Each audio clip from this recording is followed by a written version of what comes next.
Bueno, señores, las distribuidoras Edenorte, Edeeste y Edesur están agonizando financieramente. Al día de hoy llevan en promedio las tres unas pérdidas que van entre el 42 y 43%, en comparación al año 2020, que eran de un 26 a un 27%. Pero ¿qué está pasando realmente en las distribuidoras? Porque es un problema complejo. Vamos a verlo ahora. Bueno, señores, las empresas distribuidoras de electricidad Edenorte, Edeeste y Edesur están agonizando. Pero ¿cómo así? Si ahora yo estoy pagando más luz, dirías tú. Pues sí, las empresas distribuidoras hoy día están agonizando en términos financieros. ¿Qué significa esto? Vamos por parte. Las empresas distribuidoras pertenecen al sistema energético interconectado y ellas están en un renglón. Vamos a poner primero que están las empresas de generación, que pueden ser de generación térmica o renovable.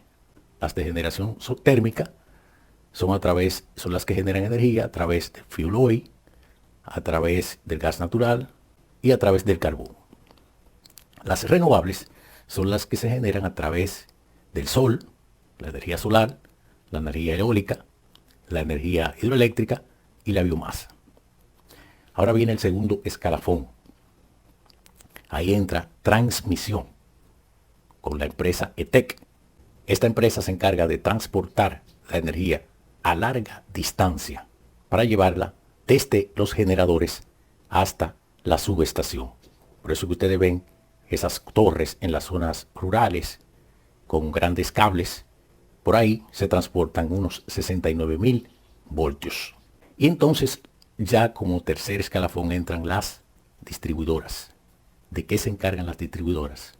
Bueno, como su nombre lo dice, luego que las torres eléctricas, después que transmisión lleva esa energía a las diferentes subestaciones, entonces las EDES las reducen el voltaje y entonces la pasan a media tensión y a baja tensión y entonces la distribuyen a los hogares. Pero las sedes también tienen otras funciones. Es dar mantenimiento a todos los circuitos, a todas las redes, tratarla de mantenerla en óptimas condiciones. Las distribuidoras también colocan medidores. Las distribuidoras también reparan averías. Las distribuidoras también facturan y también cobran la energía. Yo creo que las distribuidoras es la que llevan la carga un poquito más pesada en este escalafón. Pero ¿qué ocurre? ¿Qué es lo que ocurre ahora? Vamos a ver. Te mencioné la empresa ETEC. La empresa ETEC, cuando transporta la energía que le emiten los generadores, tiene unas pérdidas técnicas que hay que reconocer y hay que decir que están bajo los lineamientos internacionales. Esas pérdidas son de 1.5%, de 1.5 a 1.7%, que están dentro de los lineamientos internacionales de pérdida. ¿Por qué? Por la resistencia de los cables y por la distancia se produce. Es una pérdida técnica. Esa es una empresa bien valorada y una empresa que entre el sistema energético interconectado está trabajando bien. Luego, cuando entramos a las distribuidoras tienen también pérdidas técnicas en media y baja tensión. ¿Por qué? Por el mal estado de muchas de sus redes. Por redes que están sobrecargadas, pero también redes que tienen muchísimos años. Están ya en estado de obsolescencia. También por mucho hurto, por mucho robo que se presentan, etcétera, etcétera. Entonces las pérdidas técnicas de las distribuidoras oscilan entre un 10 y un 10.5%, más o menos. Ahora vámonos a las pérdidas no técnicas. Pero esto lo vamos a graficar con un ejemplo. Vamos a suponer que Edesur Dominicana compre 100 megas para emitirlo a las diferentes demarcaciones que le corresponden del área sur. ¿verdad? 100 megas. Le compró 100 megas, vamos a suponer, a la Cogentrix, un generador privado de eso. Ok. Entonces, de ahí, de entrada, solamente de entrada, hay que hacer una reducción, una resta de 11.5. ¿Por qué? ¿Por qué 11.5 megas? Bueno, te hablé del 1.5% que se pierde en la pérdida técnica de ETEC y del 10.5% aproximadamente, o del 10% que se pierde en las redes de distribución de esa distribuidora de Sur, por la mala situación del cableado.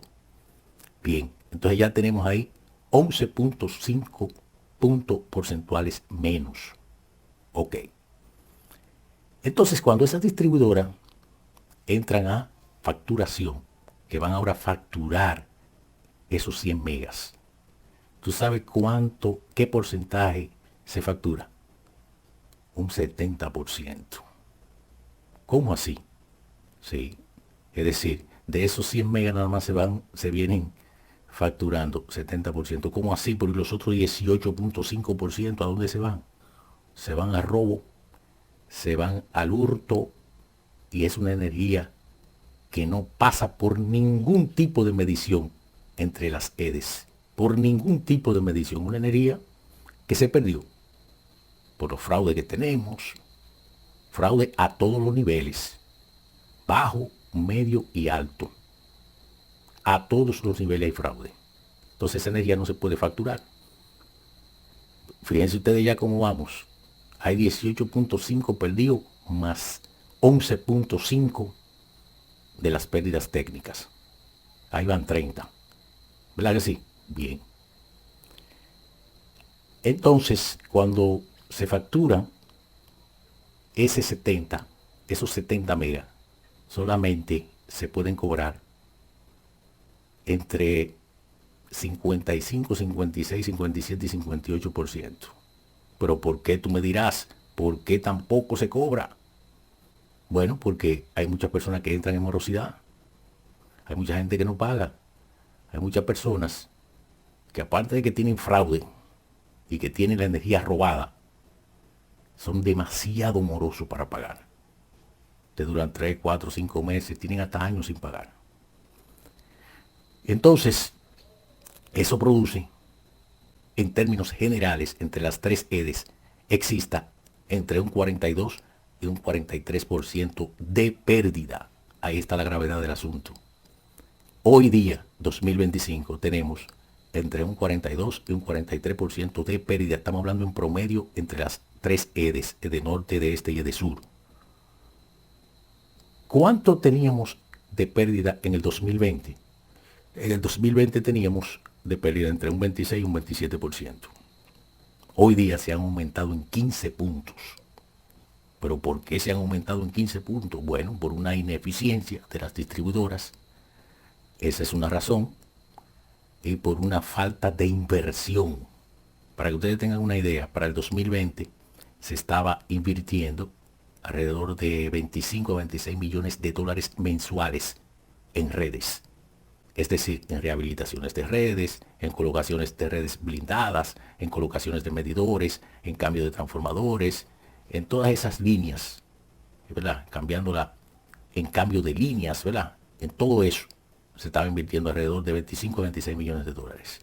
5 años después, eso se ha reducido a 15 millones de dólares. Oye eso. Entonces, mientras más demanda hay ahora de consumo de energía, que estamos rondando los 4.000 megas, entonces tú estás invirtiendo muchísimo menos en las redes, que son las que te van a ayudar para que la gente no se robe la luz y para que tú puedas facturar más. Porque en el 2020 el consumo pico era alrededor de 2.800 megas. Hoy día son 4.000 megas, es decir que la inversión debió aumentar de manera significativa. Pero no, se ha reducido considerablemente. Y esa es una de las gravedades que tiene la distribuidora, que vuelvo y repito, son las que tienen la parte más difícil, más complicada dentro del sistema energético interconectado. porque cobrar no es fácil. Y más con este hurto, con este robo de luz que nosotros tenemos a todos los niveles. Yo recuerdo que cuando estuvo Unión Fenosa aquí, en la República Dominicana, que estuvo administrando la sede por un tiempo, ellos mandaron un técnico español, a darle una charla a un grupo de técnicos dominicanos que trabajan en las diferentes áreas de instalación, de colocación de medidores, de lectura, etcétera. Y ellos le presentaron un programa, un patrón, donde habían alrededor de 30 tipos de fraudes que realizan los dominicanos. Y lo fue enumerando uno por uno y lo fue explicando. Bueno, cuando el técnico terminó, hay uno de los técnicos dominicanos que levantó la mano y le dijo, disculpe, ingeniero,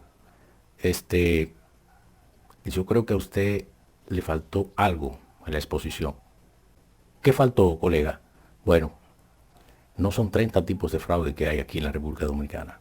Son 60 tipos de fraude. Yo tengo aquí en mi carpeta 30 tipos de fraudes más que se los voy a mostrar.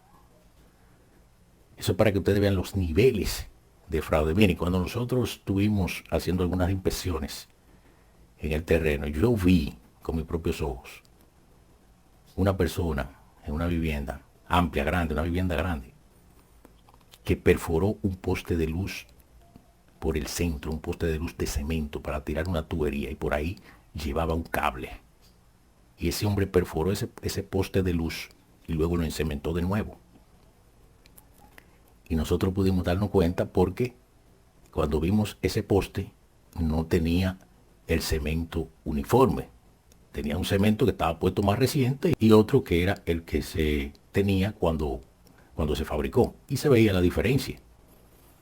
Y entonces tuvimos que llamar a unos técnicos para que vengan unos técnicos de fraude, para que vengan a desmantelar y a quitar todo eso de ahí. De ahí tenía el conectado con aire y tenía otros equipos de alto consumo. Y es así. Hay gente que son incluso hasta persistentes. Por ejemplo, en negocio, en colmado.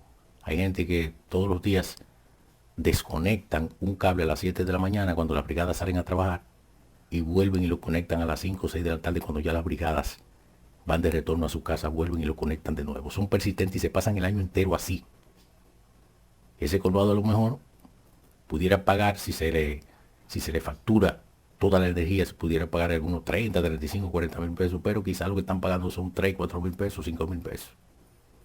Y así sucesivamente cuando uno se va por las viviendas, cuando uno se va a residenciales hay fraude, cuando uno se va a empresas hay fraude.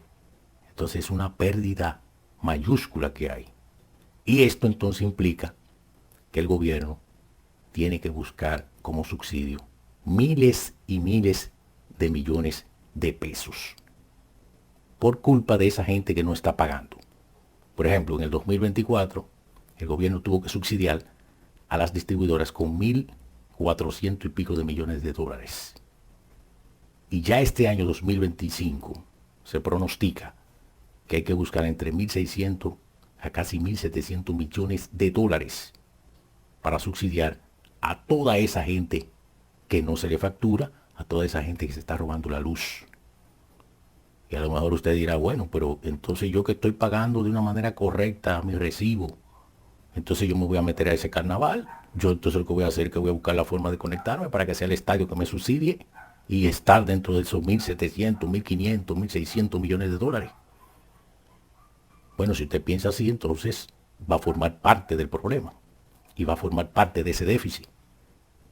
Por eso entonces es que el gobierno está ahogado con este problema. Es un ahogamiento que tiene con las distribuidoras. Un estado agónico. Y no logra salir. Ahora las distribuidoras necesitan mayor inversión para poder ir rehabilitando redes, colocar redes blindadas, colocar equipos de mediciones más sofisticados, tener una supervisión permanente para poder encontrar los fraudes, el hurto, incluso tener brigadas nocturnas, poner mayores cantidades de multa también. Tiene que haber también más multas para las personas que se roban la luz. Porque el problema no es tan fácil, es un problema complejo. Pero básicamente lo que se necesita es inversión. Repito, pasamos de una inversión entre 25 y 26 millones de dólares en el 2020 a solo 15 millones de dólares mensuales hoy 2025. Entonces, lo que más se necesita es el blindaje de las redes para que la gente no pueda conectarse de manera ilegal. Poner medidores, que ahora mismo hay un déficit de medidores. Usted hace un contrato y duran 2 y 3 meses para ponerle la luz. Y ahí hay un consumo. Y también colocar mayor tecnología en las redes, como por ejemplo en el CEPEN, en la zona este, que tienen tecnología que identifican cuando una persona pincha una de las redes, uno de los triples. Ellos tienen una tecnología que inmediatamente ese circuito te manda un mensaje a un programa de software que tienen en la computadora, donde inmediatamente alguien pincha una red del CPEN, inmediatamente se dispara. Se dispara por lo menos ese lapso, esos metros de cable. Al dispararse, entonces se le va la luz a todo el que está ahí, y entonces inmediatamente llaman a avería, y entonces avería va e identifica dónde fue que pincharon ese cable y quién lo pinchó. Y ahí fácilmente entonces lo someten. Ahí hay una tecnología aprobada. Pero el CPEN es energía privada, es decir, ellos se manejan con un sistema ya privado. Y ahí no hay tal subsidio como lo tenemos aquí en las 3 distribuidoras, Edenorte, Edeste y Edesur, que precisamente vamos a hablar del subsidio ya en otro video. De manera que se necesita mayor inversión en las 3 distribuidoras para poder ir reduciendo estas pérdidas. Porque las 3 EDES, Edenorte, Edeste y Edesur, están agonizando financieramente. Seguimos.